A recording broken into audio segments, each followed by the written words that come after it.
trail and ultra runners, what is going on? Welcome to another episode of the Koopcast. As always, I am your humble host, Coach Jason Koop, and this episode of the podcast deals with the dreaded DNF, and more specifically, what to think about before you potentially encounter this situation. The inspiration behind this podcast is most certainly the more recent happenings at UTMB, and in particular, the way that the men's field seemed to have been decimated in the middle of the night, and a lot of the dialogue that has emerged as a consequence of that in the aftermath of that particular race.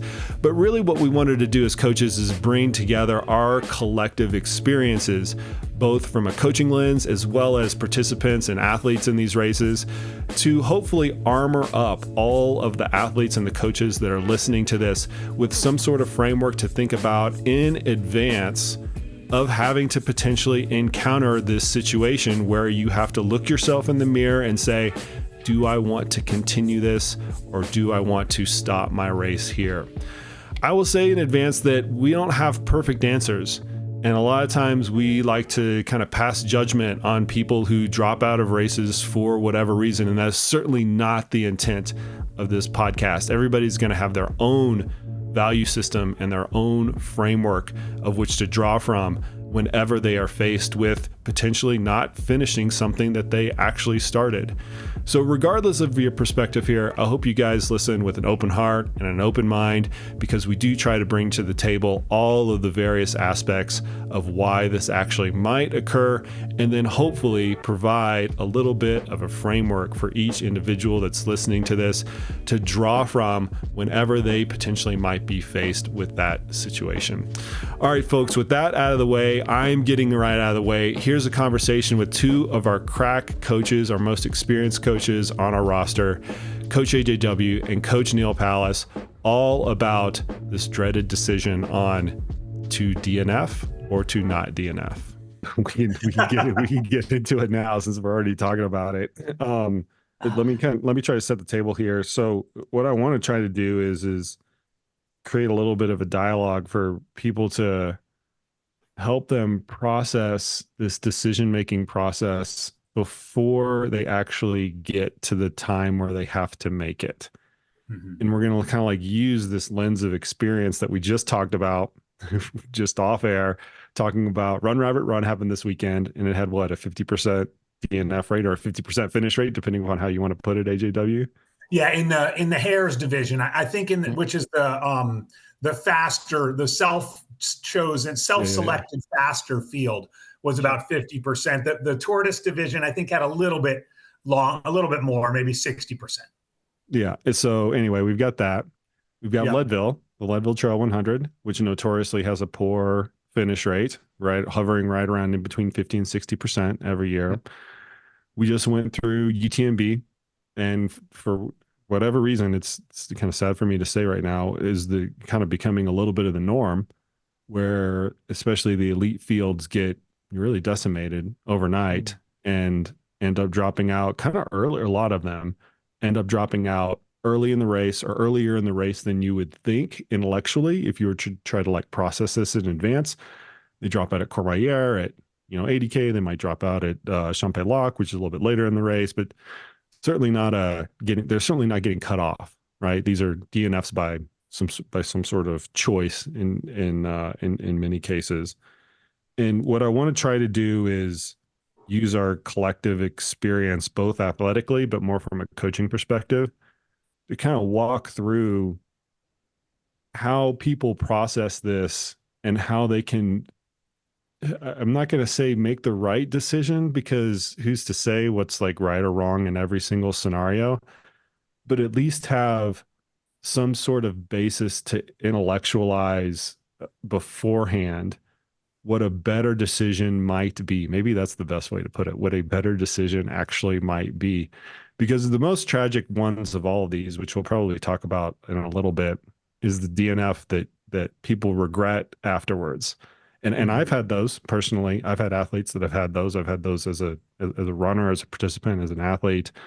Those are always the ones that happen that are the most tragic. And maybe at least if we can get people in a position to avoid those and hopefully try to make better decisions so that they're kind of confident after, not only during the decision making process, but afterwards, that they've made a better decision. We've done the world a little bit of a service. So let's kind of first talk about the easy things, right? We've all gone through this as coaches and athletes. Actually, I want to put the audience first in a position kind of where we're at as coaches, right? We've both gone through this where we've had an athlete DNF. We've either been there in person, but more often than not, we see it through electronic means, right? We're watching the updaters, we see the, post activity comments or whatever. And I kind of want to know, just from your perspective as a coach, what goes through your minds initially. And Neal, we'll kind of start out with you.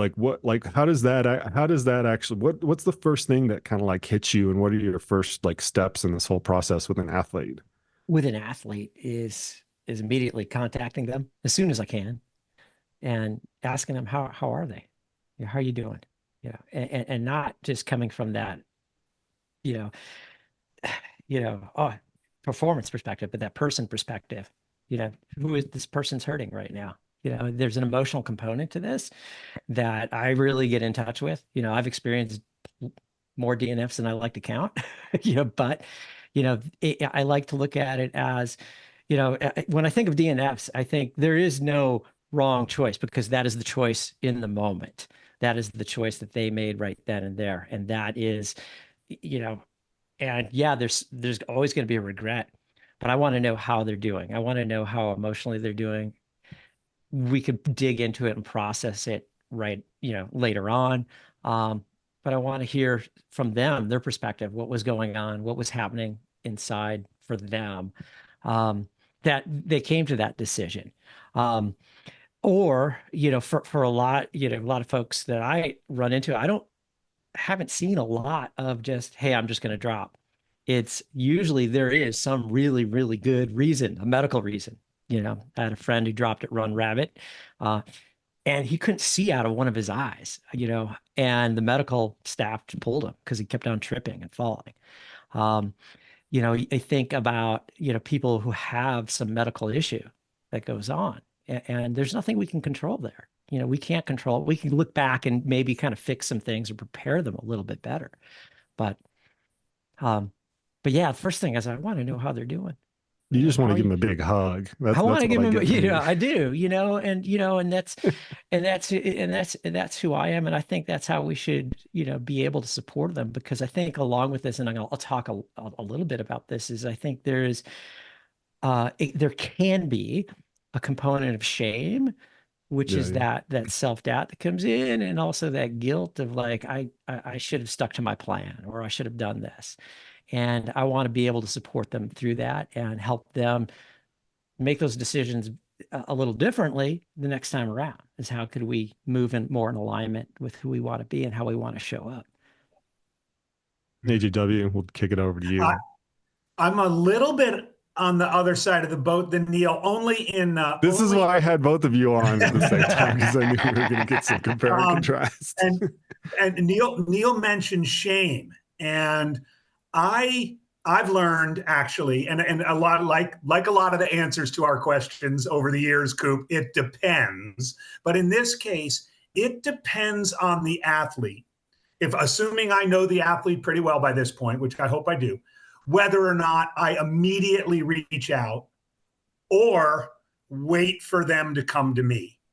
I think that there is some advantage with some athletes in some circumstance. There might be shame, there might be embarrassment, there might be frustration, there might be anger, where they might have no interest in hearing from me. I might reach out to them and they just ghost me or something. So I want to be very careful about that. Obviously, I want to let them know I'm there, but I also think sometimes if they've made a hard decision to DNF, it's not missing the cutoffs or having a serious injury, they might need the gift of time before they come and say, AJW, I lost my stomach, or my quads were trashed, or I should have brought another jacket or whatever, And so I really think that that I hear, Neal, it's really important for the athlete to know we're there, but sometimes being there is not necessarily being there. Yeah.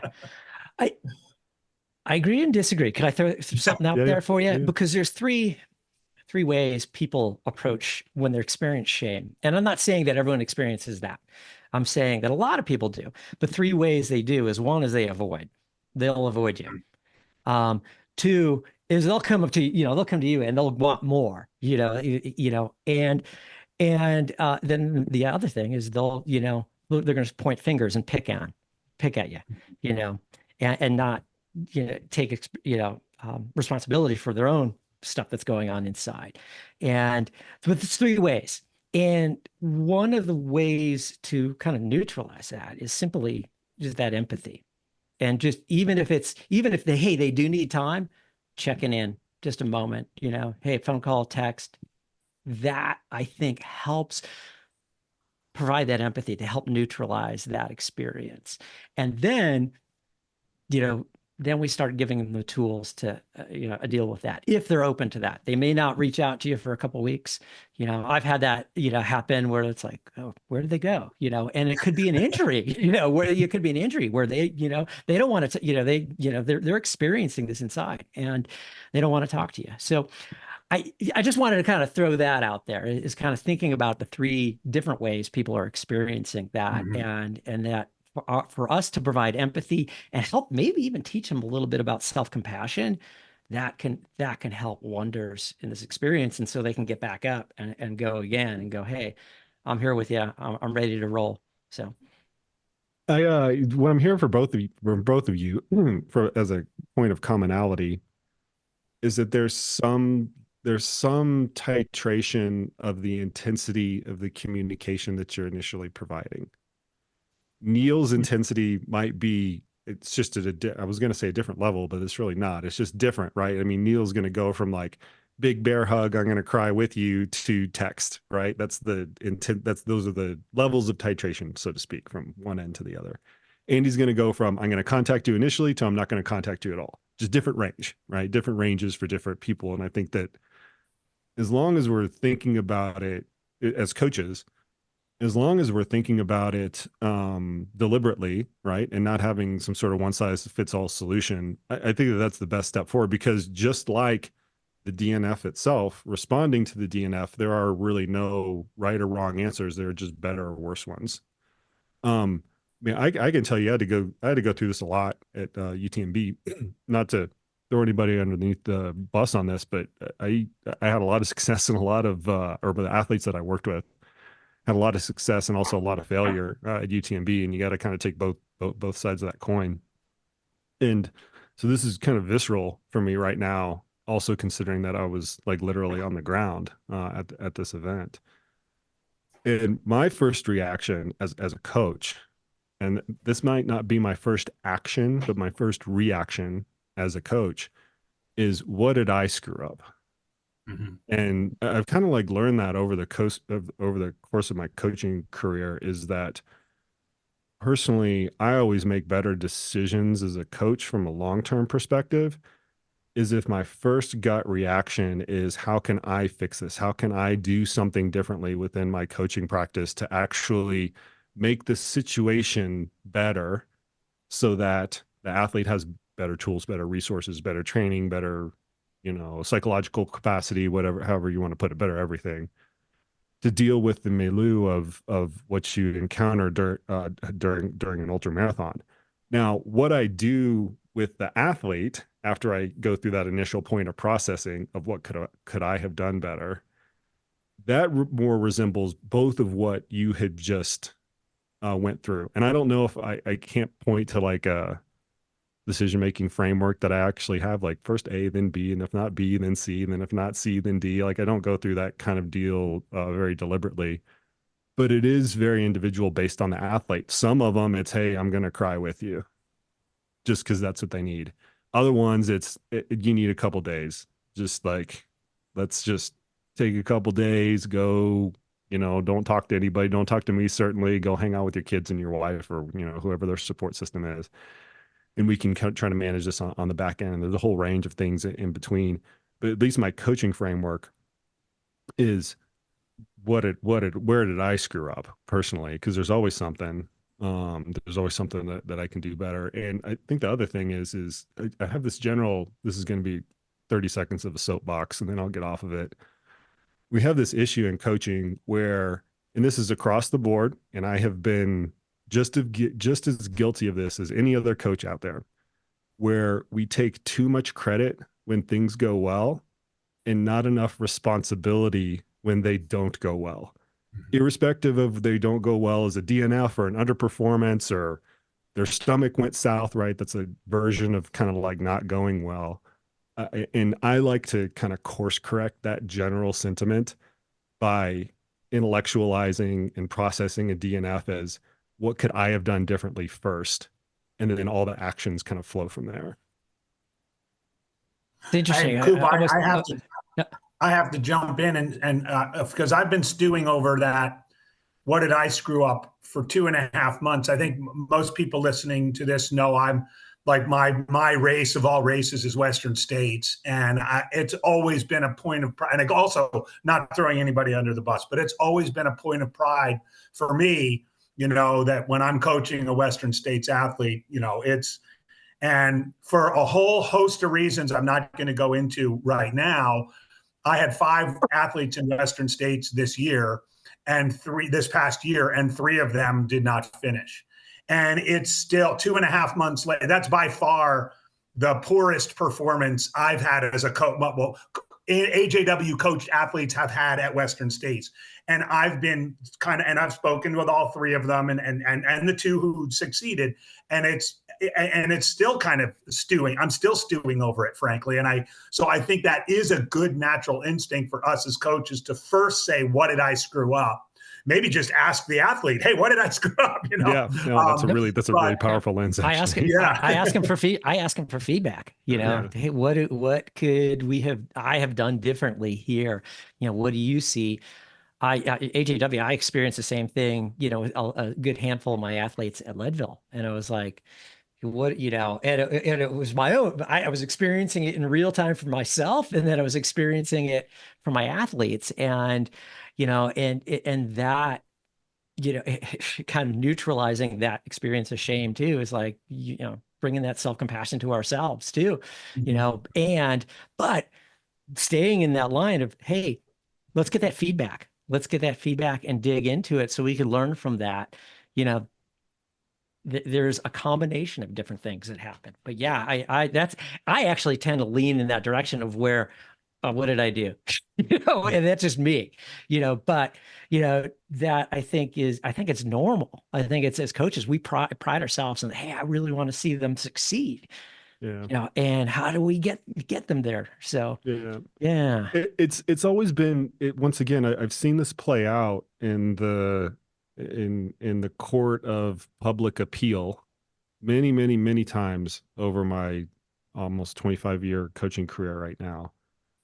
And the general sentiment that I always get is that when athletes are winning, regardless of what the win is, whether it's an actual win during a race or whether it's them setting a PR or them finishing when they didn't think they could finish or whatever that win actually is, coaches in general, I'm talking about the whole sphere of coaches, not just our CTS coaches, but all the coaches out there in endurance sport, we take a lot of freaking credit that we've got the perfect answers for everything. Oh, double threshold workouts are great. High carbohydrate is great. Ketones are amazing. That's how I did this. And we tend to like profess that those are the magic solutions.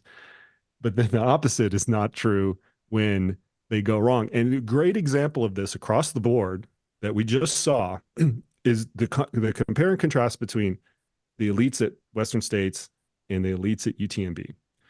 After Western States, I vividly remember all this dialogue. It wasn't that long ago. Why is everybody running so fast? And we all went through the answers of why everybody's running so fast. We have better cooling strategies. We have better training. We have better nutrition. We have better technology. The shoes are better, on and on and on. Those didn't magically go away in the 8 weeks between Western States and YouTube. They're all still there. So why is everybody underperforming and dropping out? Not everybody, but a big chunk of the elite field. Let's not get this twisted. It's a big chunk of the elite field. underperform and or DNF at UTMB. You can't have it both ways, right? You can't profess to have the magic solution on the front end, and then on the back end of it, the other really high profile race where everybody's eyes are tuned into it, just seemingly disregard all of those things that happened. And inevitably what this really points out is those magic solutions aren't as magic as we thought that they were.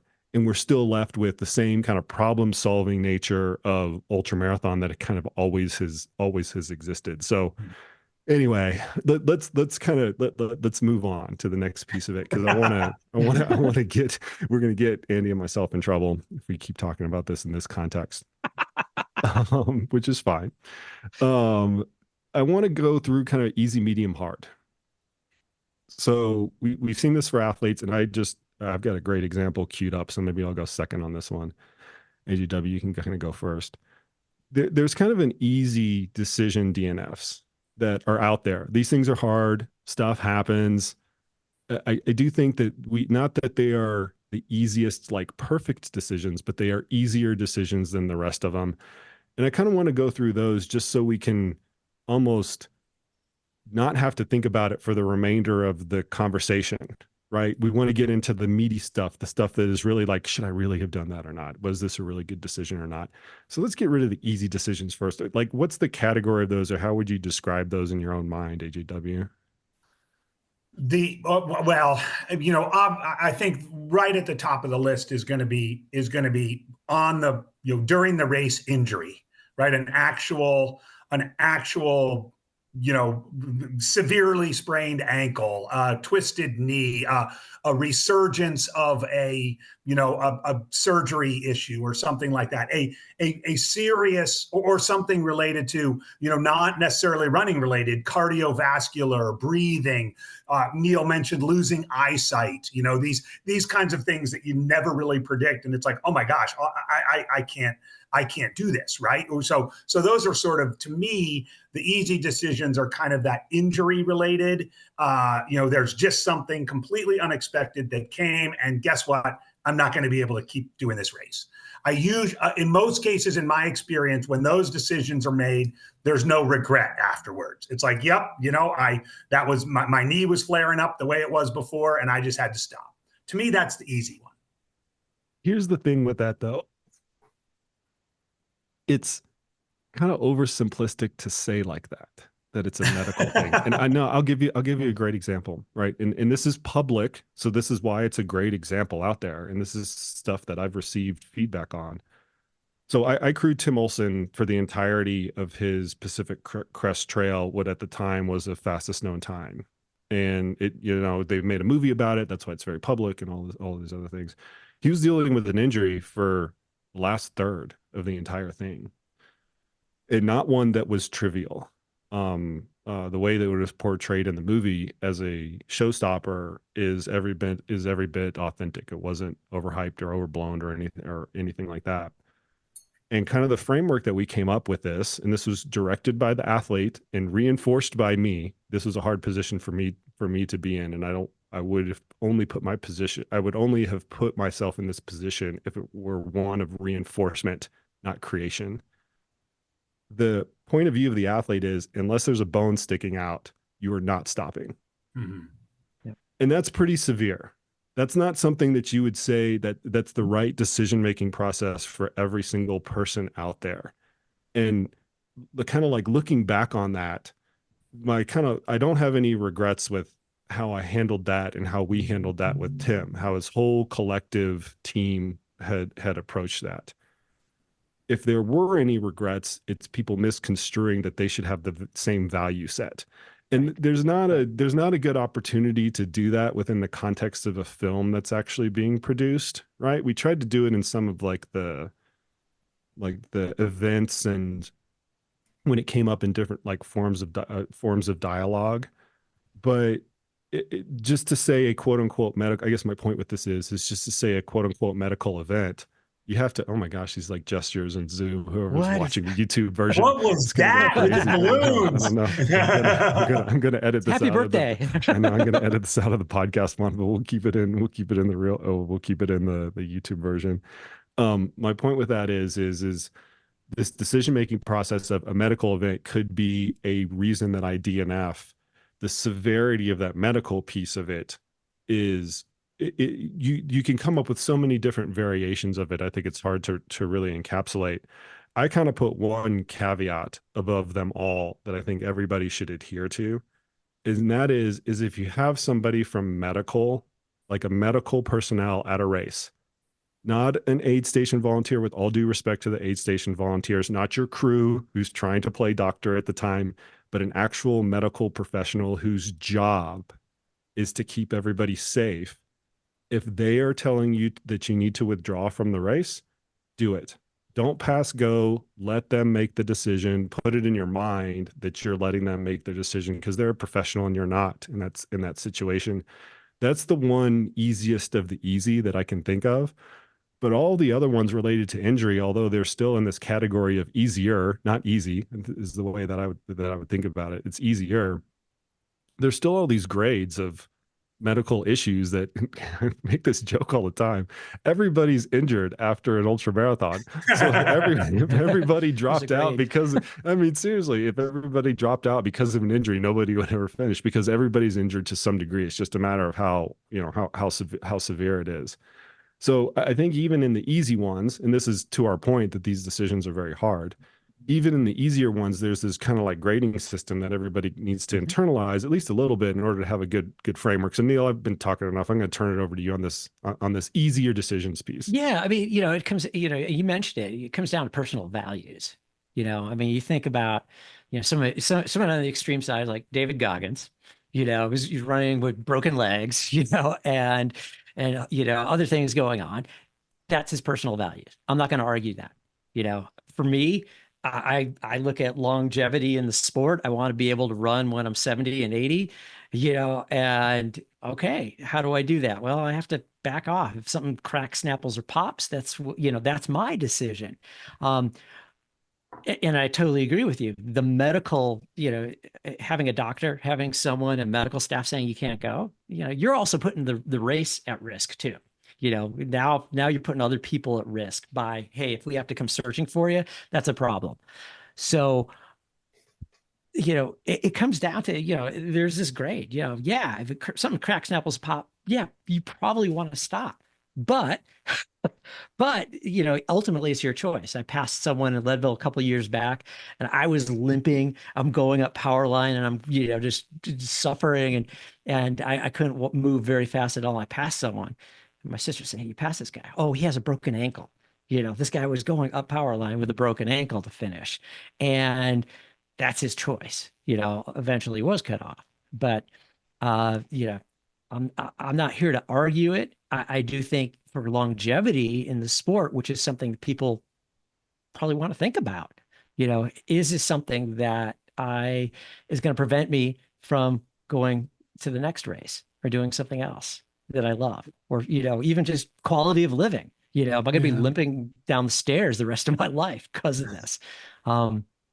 It's tricky because there's no perfect litmus test for it, right? Like you don't have something on your Garmin watch that says, oh, well, if you cut out the next 13 miles of the Leadville Trail 100, you've now cut off 2.2 years of your ultra running career, right? There's nothing kind of like that. There's no way to test that. And even if you could, let's just say in a perfect world, let's just say you could, right? How would you I don't understand how anybody would even if they had all the data, right? Yeah.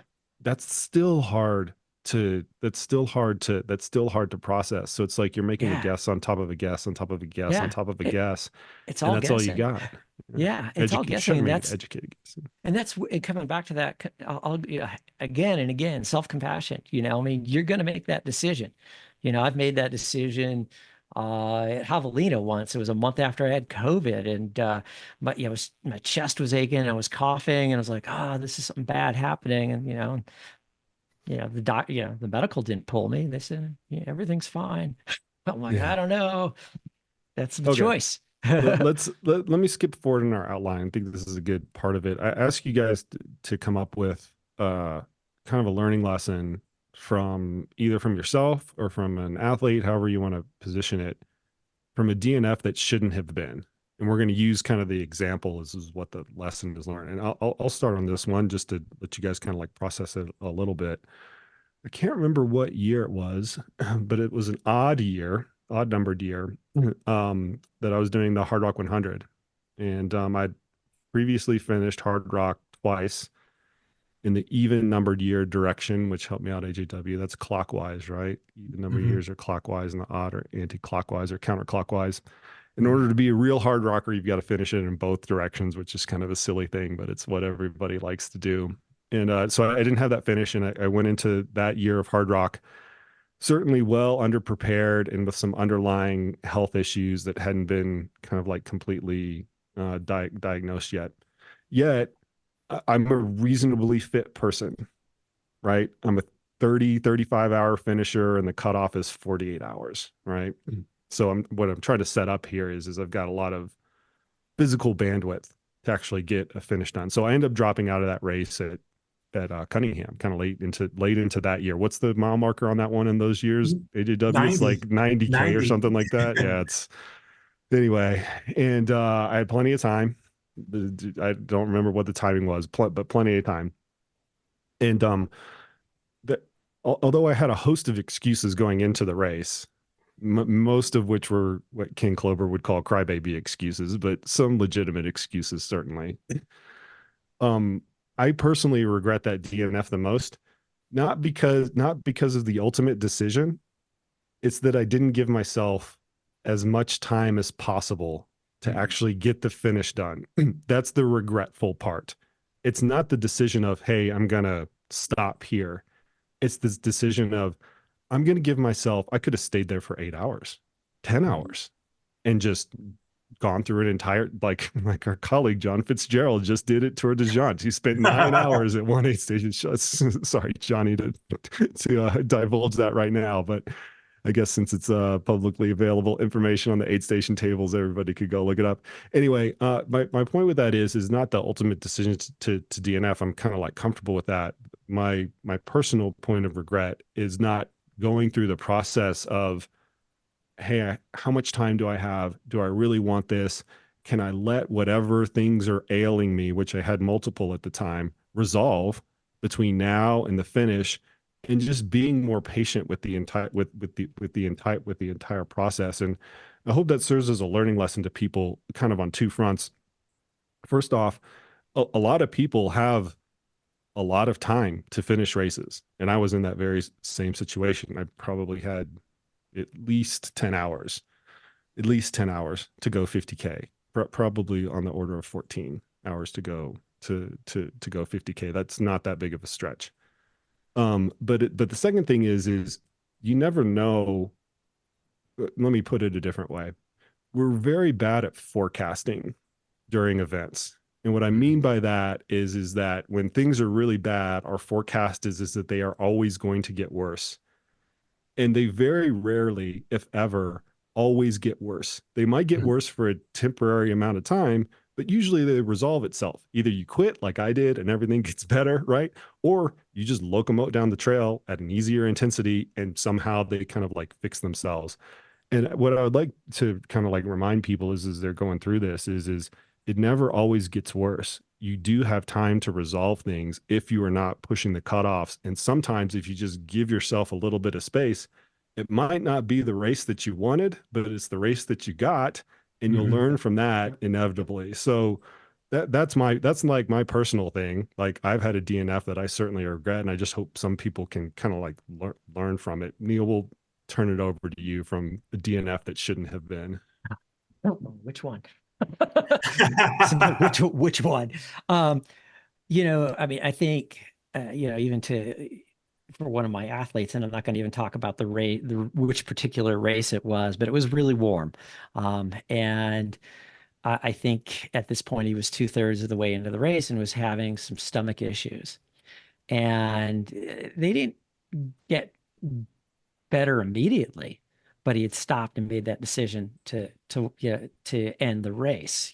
I know looking back and talking with the athlete, there were a lot of regrets, and we both talked about it is like, yeah, you had plenty of time to problem solve. and even just sit there and let it resolve and work through different things so you can get to that finish. And I think that that's probably one of your most common scenarios with, GI issues. It's not just because something's going on doesn't mean it's over. Stop. And you said the word that I love here is patience, is being patient with it. Yeah, your time goals might be out the window, but that's okay. To get to the finish, let's see how, just taking that time, being patient with yourself, taking care of yourself here. There's that self-compassion again. And then moving forward with that. It's so critical. You know, I could speak in it for another DNF that I did, and it was, I had plenty of time. I was sitting at Hope Pass, Leadville, and I had plenty of time to come down into Twin Lakes and Get off the altitude. dude. Well, here's the thing is our judgment is clouded when we're underfueled, when we're, tired. and we got to remember this. When we have all these physiological stressors, our judgment's going to be clouded and we're not going to do what we intend to do. And this is where going back to our plan, go back to the plan, and also being prepared to adjust the plan, whatever that is. Go back to the plan. Remember, all this stuff is your judgment's clouded. You're 60 miles into a race. You're going to be tired. You're going to be hungry. Your brain isn't working as well as you'd like it to at this point. But we could override that. And this is kind of this mental toughness piece, is we could override that by having these very processy goals of, okay, I'm going to go back to taking care of myself here. What do I need to do to fix this? Be patient, use your mental skills, bring in some self-talk and bring these other strategies into the play here.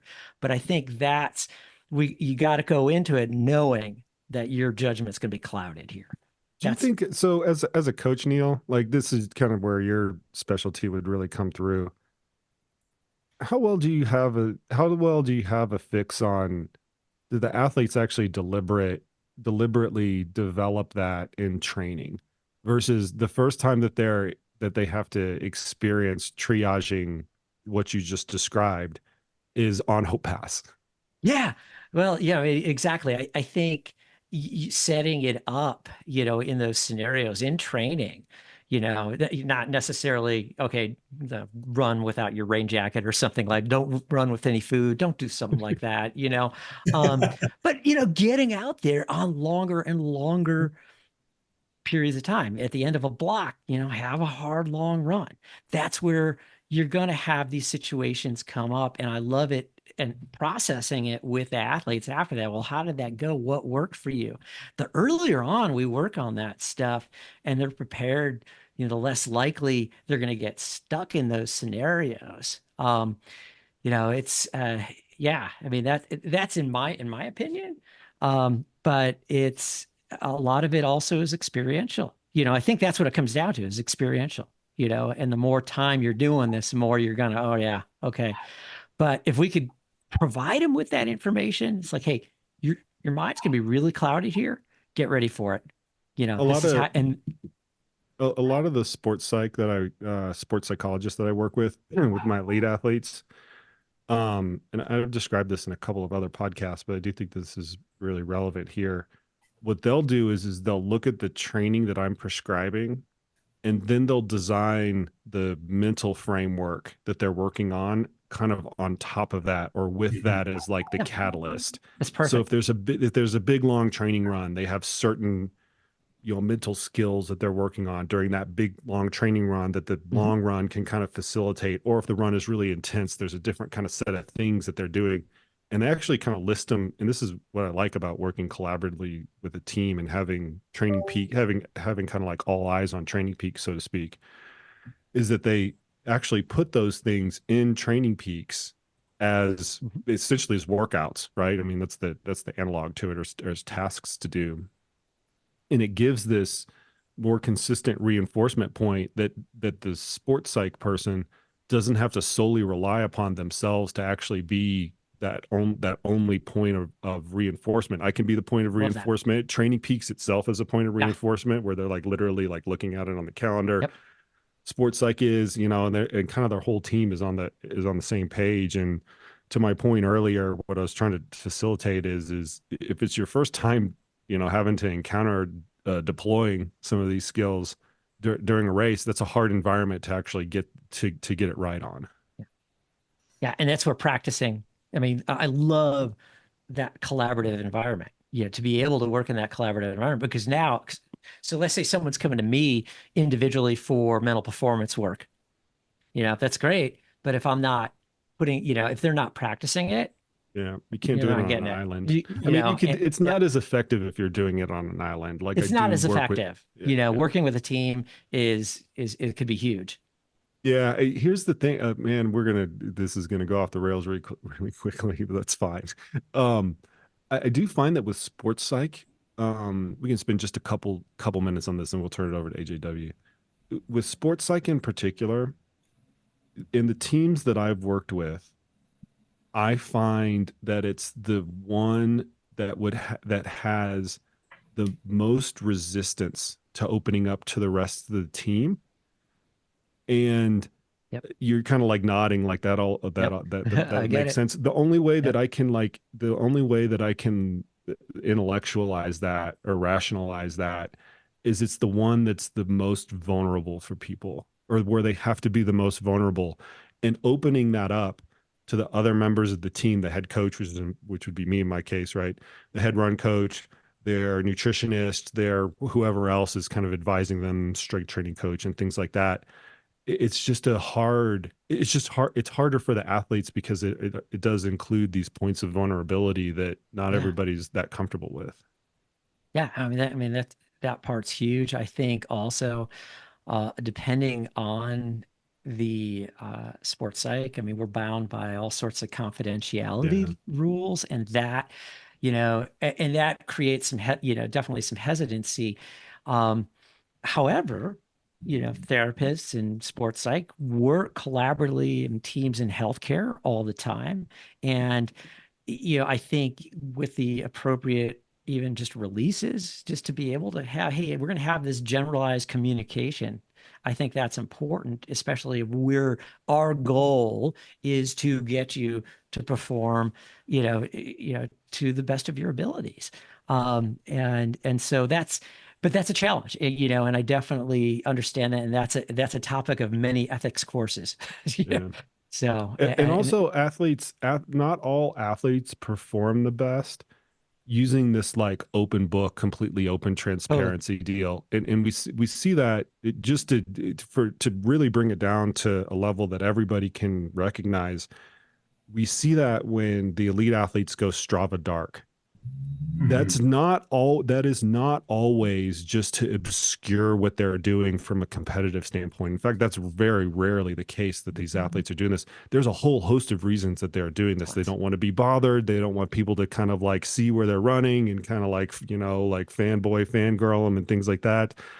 They don't want to deal with kind of the scrutiny that some of the media puts on them. Oh, you're doing too much. You're going to get injured. Oh, this is why so-and-so underperformed because they did a 6-hour long run instead of a 5-hour long run, or kind of whatever that kind of like opens up. I think a lot of the reasons for that, or I guess my parallel to that is we tend, I tend to have this MO that more transparency is always better.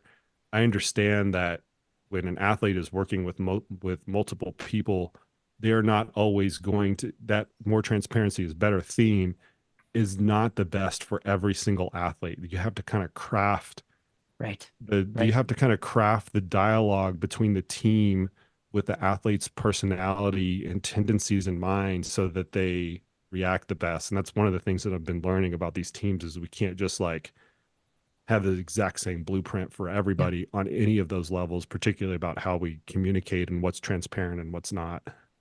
Absolutely. So anyway, all right, AJW, we're going to move on to you. I know you've got a good example. I've got the best story, you guys. And it really does. It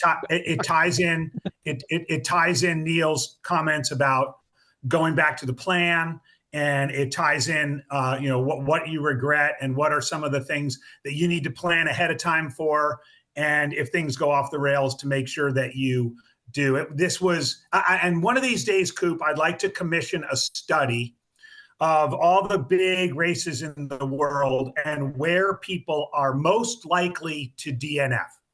Because I think at the very top of the list is Brighton Lodge at the Wasatch 100.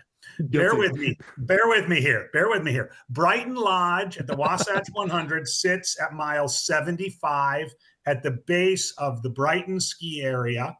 And after runners leave Brighton Lodge, they have about a 2,500 foot climb up and over Catherine's Pass to the highest point on the Wasatch course. For most people, it's in the middle of the night. And for most people, it's freezing cold and dark and terrible. And the Brighton Lodge is cozy and warm. For years, the aid station has been captained by a dentist, and including in the bathroom, indoor bathrooms with flush toilets are already toothpasted toothbrushes for runners to go in. I'm giving you all this because I was crewing and pacing a runner back in Wasatch 15 or so years ago. I'm not going to use his name. And we had a plan right from the get-go. You are not going to go into Brighton Lodge. You're going to walk in, you're going to tell them your name, and you're going to walk back out, and we're going to crew you outside in the cold, and then you're going to go on up. We're going to start our trip up Catherine's Pass. Then race day comes. And the runner is rolling along and doing really well, getting a little bit behind on his pacing, but he's doing fine. He gets to Brighton Lodge. He goes in. We are like, okay, just tell the guy that you're here. Tell him your bib number. We're going to go back outside. He goes in. He looks around, and he's like, I got to go to the bathroom. So he goes over and he goes to the bathroom, and he's in there for a long time, at least a long time for 100 miles. He comes out and he looks over at where they're cooking stuff, and they have like quesadillas and grilled cheese. And I'm just going to get a little bit of something to eat. And so he goes over and he gets a plate of food, and then he sits down. And he's eating, and the crew and I are just watching this happen. And we see him getting warmer, and he's eating more food. He turns around and gets another plate of food, and he's eating food. He says to his crew, "I'm getting cold." She's like, "Well, you got put a jacket on. You got to get out." He's like, "Can you just get me that sleeping bag over there?" Well, you know where this goes. At Brighton Lodge, there's also this second room over in the back where people are literally lying down. And he goes, I'm just going to go over here in the dark and lie down for a little while. Just let me lie down for a few minutes. Lies down. We finally wake him up. It's about a half an hour later. He gets another plate of food. Again, the whole plan was not even to go into Brighton Lodge. And there's still tons of time left on the clock. He was probably in, there's a 36-hour cutoff at Wasatch. He was, it was the middle of the night. He had plenty of time. Eventually he decides, he's going to call it a day. Another famous thing about Brighton Lodge is this table at the front. When you just go into the aid station, there's one of these wonderful Utah curmudgeons that seem to be everywhere at Wasatch. And he's sitting at the table, and he's got a clipboard, and he is recording the DNFs. And it's the aids, the bib number, the name, and the reason. There's a column for reason. Okay. And there's a whole bunch of stuff on there. This would be a wonderful study to get a hold of that clipboard sometime. My runner goes up there. He's like, yeah, I'm going to have to drive. The guy goes, bib number? 674, name, reason. And he pauses for a moment, and he looks up at the ceiling, and he goes, loss of will. Mm-hmm. And that guy wrote it down. The guy wrote down loss of will. He's like, never heard that one before. And that was it. So, there's a lot there, of course, but as Neal, the plan was don't go into Brighton Lodge. One thing led to another. He's under the sleeping bag. Pretty much at that point, we knew his day was done. And it was, and he regretted it. You guys, he regretted it before he even drove back left Utah. You know, it was like, why on earth did I do that? And so I'm sure he still thinks of it. I should probably give him a heads up about this podcast, but it was something. Okay, I'm gonna bring in something that is analogous to the study that you want, AJW. I was reminded of this because I was designing a presentation for the upcoming UESCA conference, which will come out. That conference will be in a couple weeks after this podcast actually comes out. But anyway, one of the presentations I was designing for it uses this. It's an older study. It's about 10 years old now. That former Western States medical director Marty Hoffman actually did at Western States, and they had athletes after the race was completed. They asked them two questions. One, what impacted your race performance? And they could choose kind of anything. They could choose everything. They could choose one thing. They could choose five things. It was really choose your own adventure. And they divided that into finishers and non-finishers. And the second question is what was the one thing that made you DNF? And the results of which are kind of interesting to kind of, first off, compare and contrast between the finishers and the non-finishers, but then also look at the rank order of things that either impacted their race performance and or made them DNF. As a coach, the one thing that strikes out, I'll give two things, but the thing that strikes out to me the most in these studies is amongst the people who DNF'd, they had their standard nausea and or vomiting is at the top of the list, with 23% of the people indicating that was the one thing that made them DNF. Unable to make cutoff times, 18.7%. Other, not categorized, 12.2. So it's third. So there's something in this thing, right? The not categorized piece, which is probably the filter of all of these things that you just mentioned. AJW, loss of will, refused to continue. I'd lost my, mojo or whatever. But at the very bottom, this is my coaching point here. Literally at the very bottom, 0.7%, less than 1% of the people who dropped out of the Western States 100, and I think they used 2010 as the year, less than 1% cited the main reason that they dropped out as inadequately trained. To which I would say, as a coach, all of these aspects are trainable. Yep. So if you're nauseous, if you cannot make the cutoff times, even if you have blisters or hot spots on your feet, you have missed something in training. Going back to my very first point, it's something that I did as a coach, designing the training program and doing the coaching piece of it, that was a component of them actually dropping out. What that actually told me as a coach is a lot of people 99% of people don't realize that those elements are trainable, because otherwise that's at number one and everything else is below that. The second thing that I really take that I take from this is that when you compare the finishers and the non-finishers, there's a disproportionate number, almost 2.5 times the amount of people have this like other or not categorized component of what impacted their race performance. And I think this goes to the complexity of how an ultramarathon performance actually unfolds, because you see it magnified in the non-finishers. Some of them, I don't know what happened. I can't articulate. Was it this? Was it that? Was it another thing? Was it something that's like not on this list that I can't speak? It's more pronounced in the non-finishers versus the finishers in terms of what actually impacted their race performance. I'm going to put a link in the show notes to this study. It's a really great one. I use it from a coach education standpoint to illustrate how athletes are still kind of confused, so to speak, about what elements of ultramarathon are trainable versus not trainable. And I think that the vast majority of them all are. But it's a great window into this lens of why are people actually dropping out, to our point right here. And there have been a few studies since then that have more or less come to very similar conclusions. So if you're looking to course correct it, this is a really good place to start, because you already know what people these are the people that are actually telling you the answers. They're telling you the answers of why they dropped out.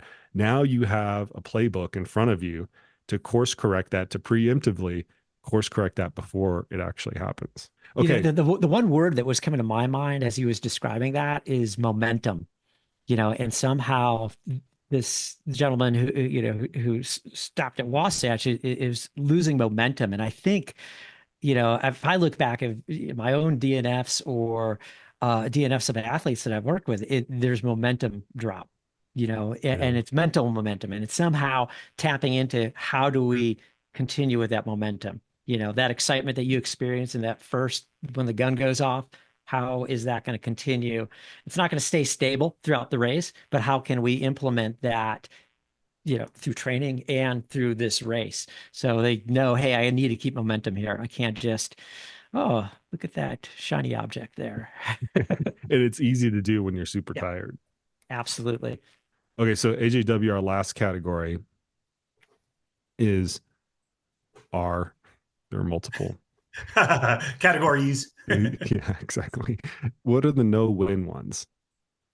Where either one feels like a terrible, like either decision. I either continue and try to finish, and that doesn't sit very well, or I drop out and that doesn't sit very well. And these are the ones that, like, I don't know, in some ways they're easy to resolve because you're like, like there's no perfect decision, so I can just like flip a coin or whatever, right?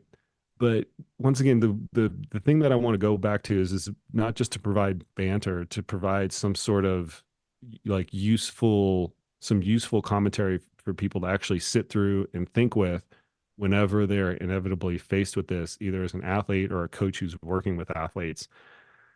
I know you've had some of these no-win ones where you've actually kind of, you as an athlete, you as a coach, kind of combining both of those U's. Can you give an example or articulate what some of the no-win ones would be, where either decision is just a meh, I wish I didn't have to make this in the first place. I wish I could just press rewind and not have to deal with the problem that's in front of me. Yeah, I got to go with a personal one, actually, like because I have a hard rock story also. And it Freaking was hard rock, man. It's like, yeah, it was, and it was involved me, and it was in 2016.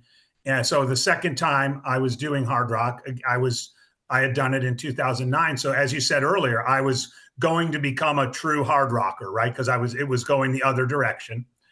And the wheels started to really come off about halfway through the race, and I kind of knew it and I felt it.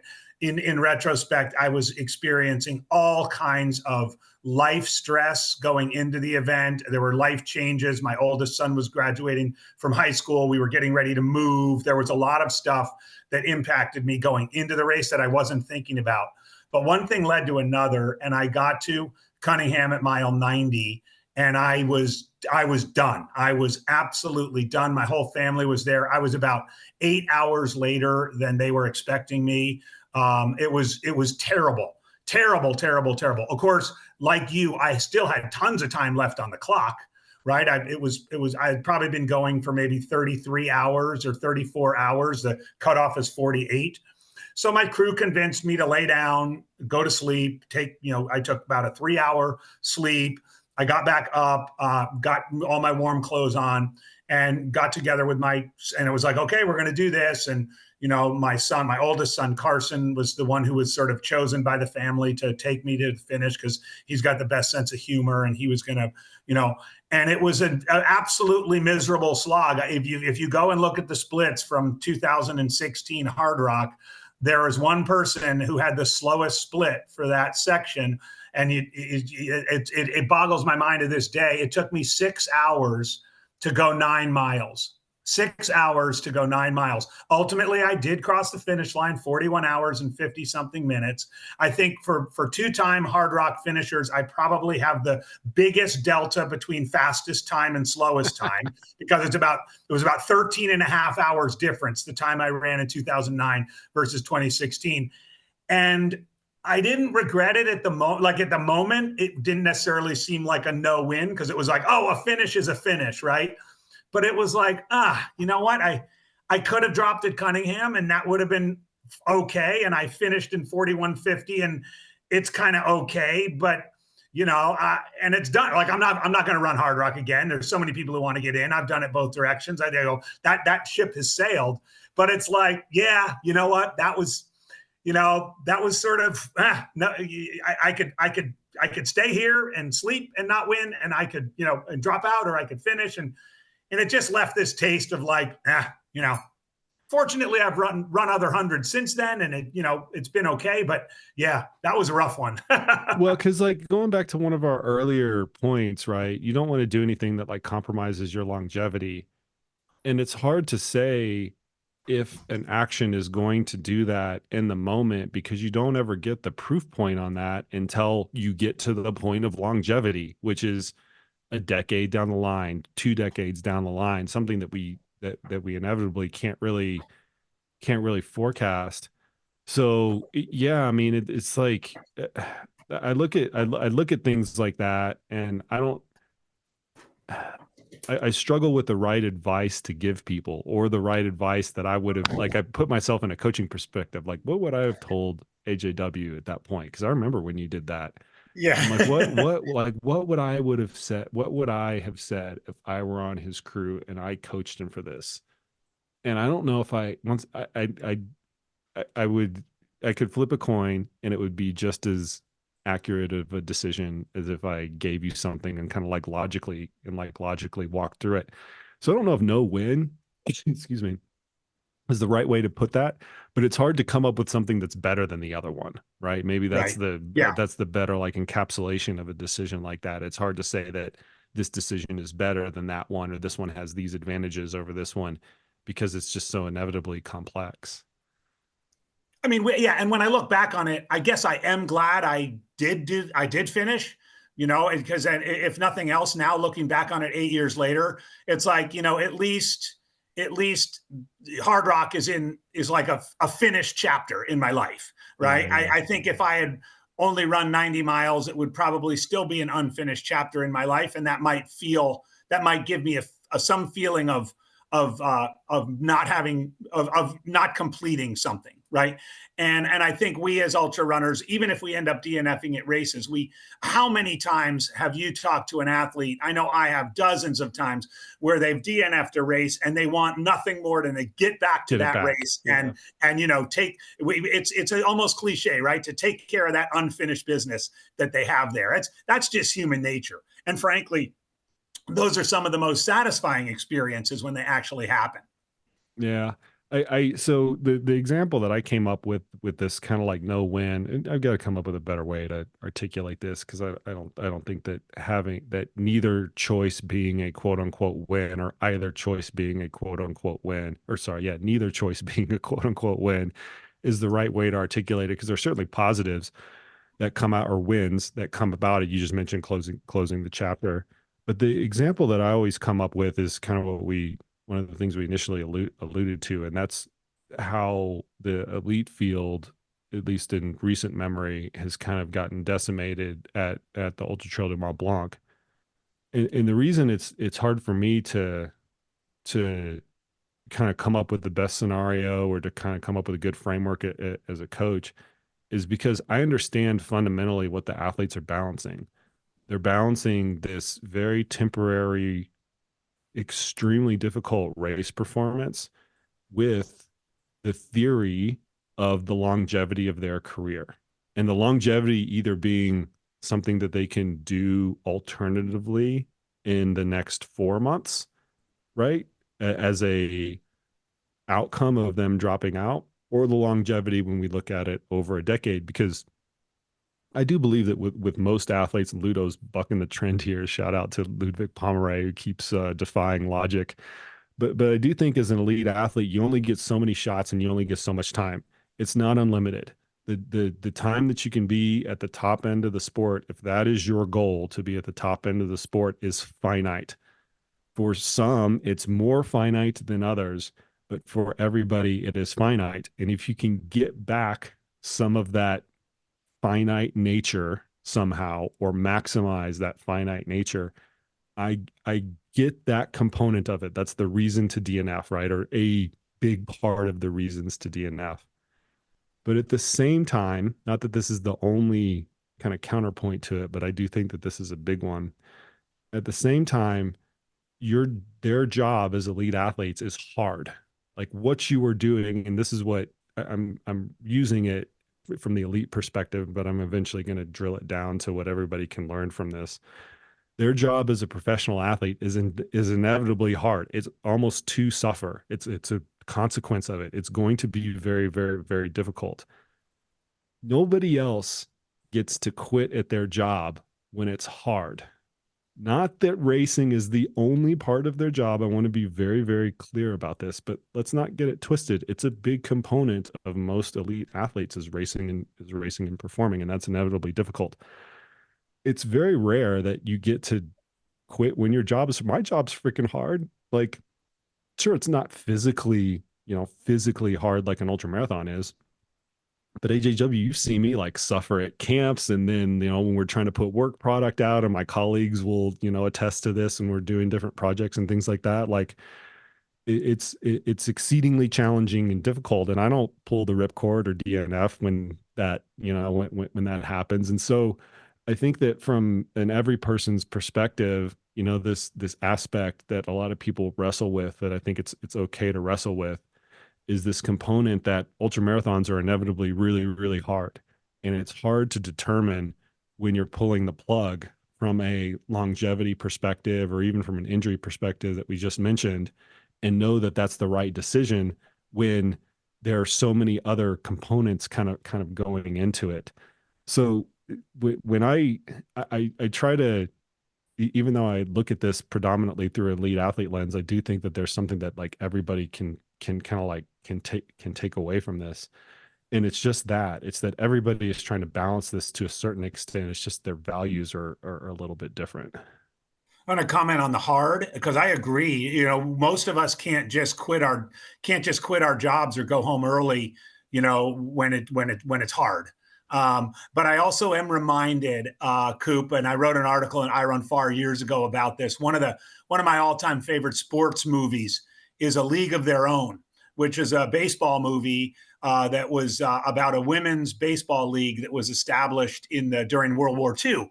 Because Major League Baseball was suspended due to the war, but there was a women's baseball league that was established. They made a movie out of it, and Tom Hanks played the baseball manager, and the lead character was played by Gina Davis. And at one point, late in the movie, late in the season, Gina Davis is overwhelmed with whatever's going on, and she just says to Tom Hanks, "Oh, but coach, it's just so hard."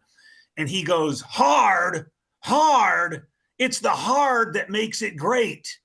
And it's one of those lines. I mean, it's not necessarily related, but it is one of those things you might want to remind somebody of if they're thinking of quitting because it's hard, or dropping out because it's hard. Sure, we know everybody has their reasons for DNFing. I was curious, by the way. I live in Arizona, and our big race coming up next month is the Javelina 100, which has over the last several years kind of been able to assemble a pretty competitive field. And the first thing I thought when I saw so many people dropping out of UTMB is, oh, that's going to be great for the Javelina entrance list, right? Because like you said, people might drop out at Courmayeur, so they've only gone 80K or so, and they might be like, hey, I might have time for one more race in my season. I do think too, and I know we've talked about this in other circumstances, the tank gets a little empty in our calendar, in the Northern Hemisphere calendar. The tank starts to empty out, in late August, September, October, and unless you've completely directed your year towards a race at that time of year, that it tends to be a time where there's a little bit less gas in the tank, and it might be a little bit easier for folks to DNF. I do. So here's another thing that's actually like pragmatically happening, at least amongst the elite fields, since we're just talking about this, is many athletes are coming into some of these races as a makeup race. I dropped out, just like you mentioned, I dropped out of UTMB, I'm going to go to Javelina. I dropped out of this, I'm going to go to that, whatever. Other athletes are apexing at those races. And just like it's exceedingly difficult, but obviously not impossible, to do very well at Western States and very well then at UTMB being the harder piece of that because it comes second. because of that dynamic that people are apexing for just UTMB and they're not running Western States, and you're having to compete against those people when you're doing the double. That's exceedingly difficult to do from a competitive standpoint. It's the same thing when we see this dropout, go makeup race. You have some athletes that are apexing for javelina, for whatever else is on the calendar. And you have other athletes that are using it as kind of like, they're not apexing for it. And here we're using the DNF as the reason that they're not apexing for it. That's exceedingly difficult to compete against because everybody is so good. So I think we'll just like leave people with that, right? We've gone through all these different scenarios. And the one thing, I'll give you the last like 30 seconds on this, AJW. The one thing that I want people to kind of remember as they're trying to internally process this is we're just very, very, very bad at forecasting. And because we're very bad at forecasting, come up with a plan, come up with a value set in advance. You can't scenario out every single thing, but at least have some sort of framework so that when it comes into real time and you do unfortunately have to make some of these decisions, heaven forbid you have to make them, but they're kind of inevitable if you're in the game for long enough, you at least have some armor, some framework to actually make those decisions. Yeah, absolutely. And having that, laying out that ground. I mean, I told the story of my friend who we had a clear plan that he was not going to go into Brighton Lodge, and it just didn't happen that way. But I agree, and I think I would take. I'm gonna jump off this podcast right now to get on a call with one of my athletes it is absolutely her apex race to do javelina, which is 5 weeks from now when we're recording this, right? And so we're literally going to get on the phone right now to talk through these next 5 weeks and how we want them to look and what we want to do. And I think it's really important for us as coaches to sort of realize that and embrace that. Absolutely. All right, we'll leave it there. Thanks for coming on the podcast, and thanks to Neal. He had to jump off a second ago to get on another athlete call. All right, Always Koop. Thank you so much. You guys' time. Yeah, thanks, guys. You got it. Bye-bye. All right, folks. There you have it. There you go. Much thanks to coaches AJW and Neal for coming on the podcast today, being a little bit humble and kind of taking us through some of the mistakes that they have made as athletes and as coaches. I hope that came across through the dialogue that many times we don't have perfect answers to this, but we try to give our best shot at getting a better answer by processing some of these things in advance so that we're not left to making the entirety of the decision in the heat of battle when it is just oh so difficult to do that. So I'm much appreciative of the coaches for coming on and kind of going over some of the mistakes that we've made, some of the mistakes that I've made as an athlete and as a coach, so that everybody in the listening audience can learn a little bit from that. If you like this podcast, do you think that one of your friends or training partners can benefit from hearing this dialogue with our three coaches? Please share this podcast with them. That is the best way that you can help this podcast out. As always, from the very beginning, I've chosen not to monetize this podcast with advertisement or sponsorships or anything of the like.